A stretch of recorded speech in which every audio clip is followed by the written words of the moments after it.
I didn't create content for 3 weeks. I didn't post, I didn't upload any new videos. When I came back from vacation, I was out of content completely.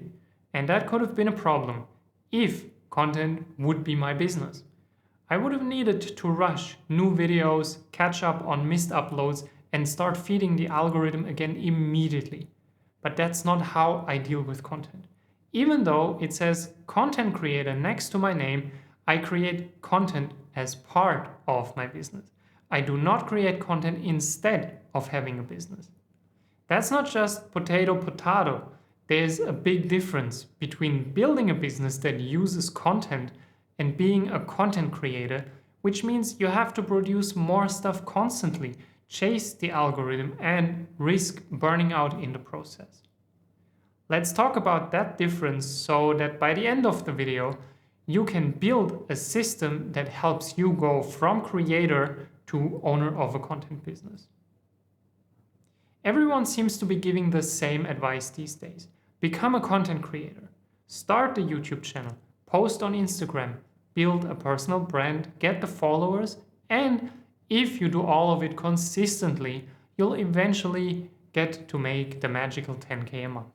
Now, to be fair, this is not about content creators being bad and business owners being better in any way. It's not a black and white either-or situation. It's more of a transition that needs to happen eventually if you're into business and do not want to have a job as content creator for the next 10 years.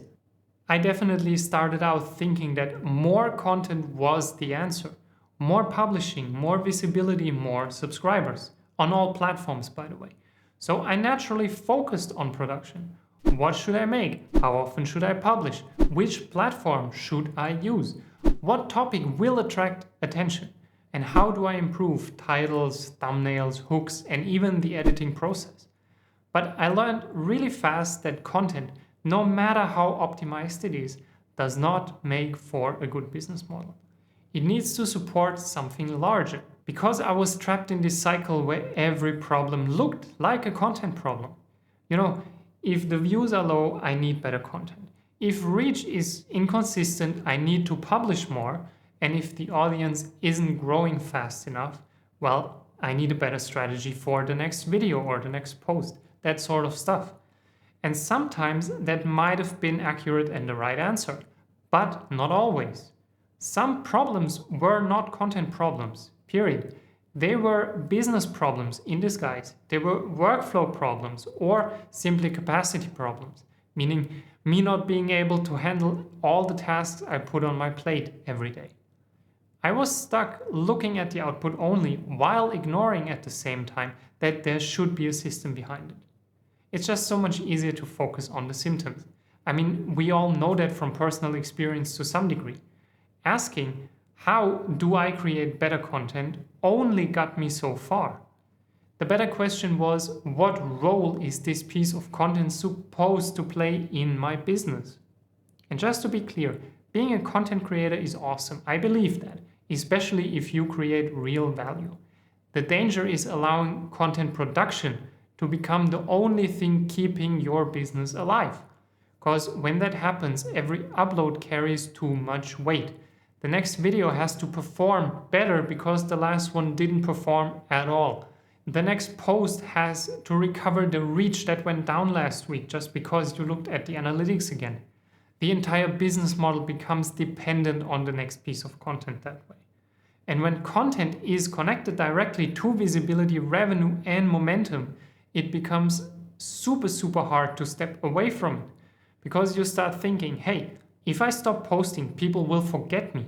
If I miss the next upload, the algorithm will punish me. And if I slow down, somebody else will take my place. Now, thinking like that can keep you productive in the moment, but it can also keep you permanently reactive. And that was part of what I was testing in a way when I went on vacation and I stopped for 3 weeks. Could I step away from content production for 3 weeks without imploding my business? When I came back, I was out of content completely, but I was not out of business. I still needed to create the next video, but I was not trying to recover from anything. I simply kept going with my production system, my content pipeline. For me, content is an activity within the business. It's not the business itself. And there's a difference between I create content for my business or saying content is my entire business. Now, videos just like this one are visible output, but the business is the system that makes that output valuable and sustainable. And that's why I think of content as a business asset. It can attract the right people. It can explain a problem. It can demonstrate expertise. It can build trust even, and it can certainly create demand for a product or a service. But content itself is only one part of the entire equation. It's like the front door of a building. It's important to have one, but the door is not the entire building. There need to be rooms behind that door. There needs to be something useful inside the building. And that's how I think about content now. The content is the front door. The business is everything that happens after someone walks through that door. Which brings me to the whole attention versus value debate, I guess.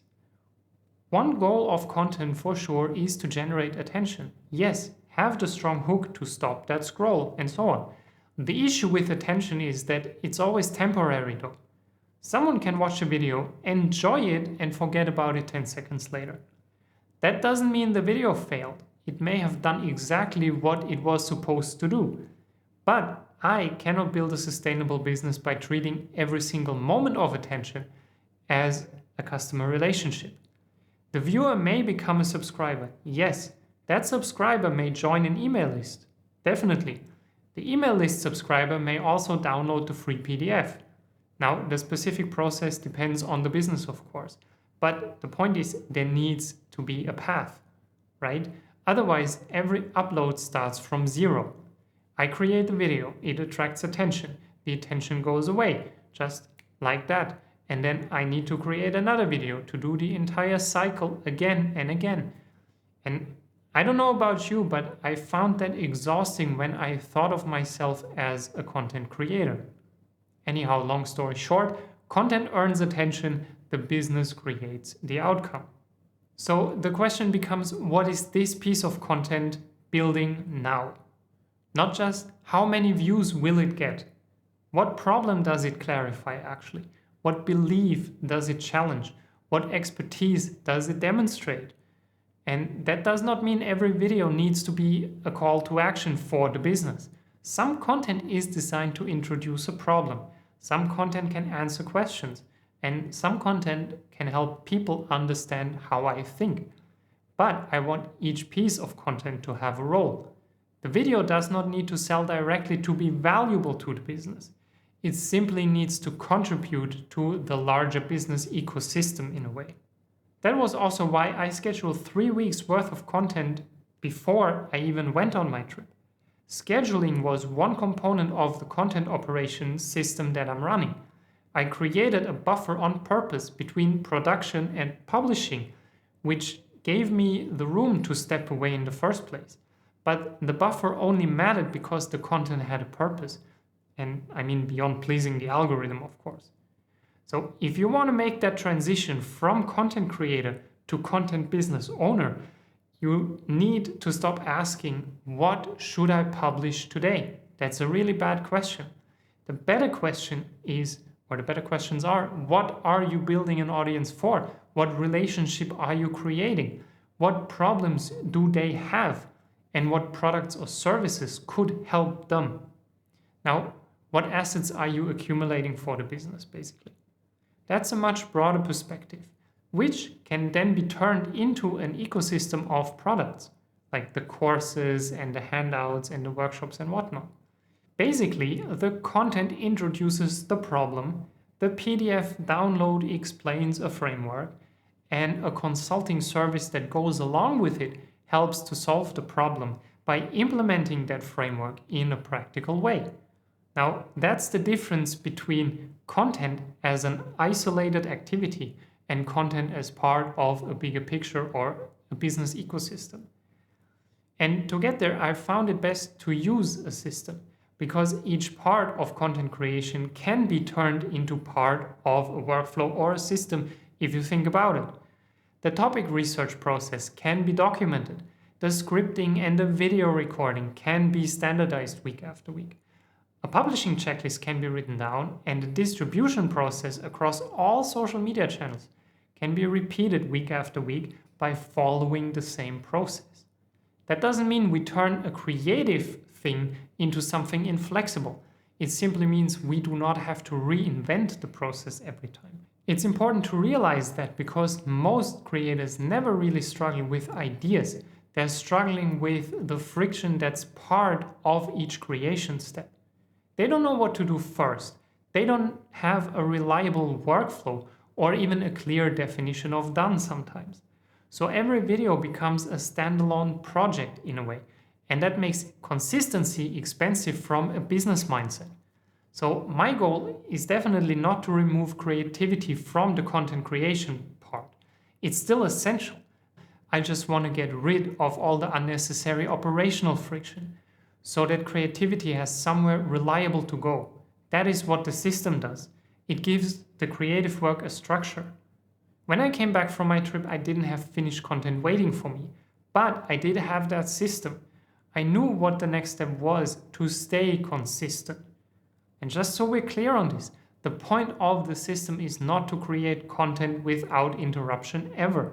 It's more of a fail-safe so that interruptions like a vacation or me having the flu do not turn into huge issues. If the business stops when you stop, it's not a business. Well, that's what they say. At least I hope they say that. So the business is not built for endless and mindless activity. It's for reliability or continuity, if you will. When I think about this transition from content creator to the content business owner, I picture multiple layers every time. So the first layer is the problem I'm trying to solve, because without a problem, the content becomes completely random, right? So the second layer then on top of that is the content itself. That's how I attract attention, explain ideas, and demonstrate how I think. Basically what I'm doing right now. The third layer on top of that is the relationship beyond the platform. So that's the PDF downloads, the newsletters, and maybe the online course, and so on. Like if you're looking for better behind the scenes business organization as a creator, definitely check out my free one-page guide here. It'll help you identify where you can optimize workflows and your processes in the background so that you can focus more on the part that matters, the creation part. And the link is in the description below. Now, layer number 4 would then be a product or service that creates a meaningful outcome.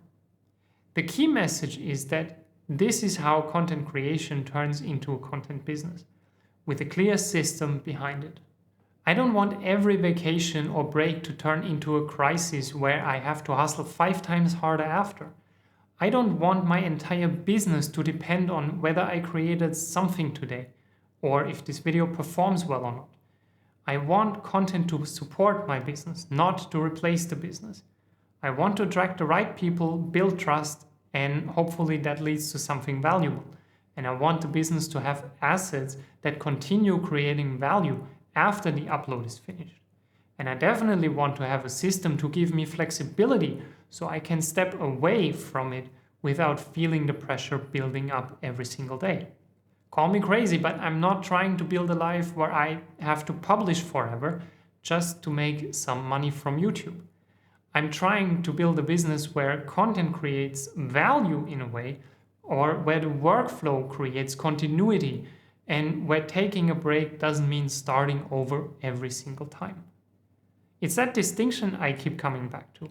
I create content as part of my business.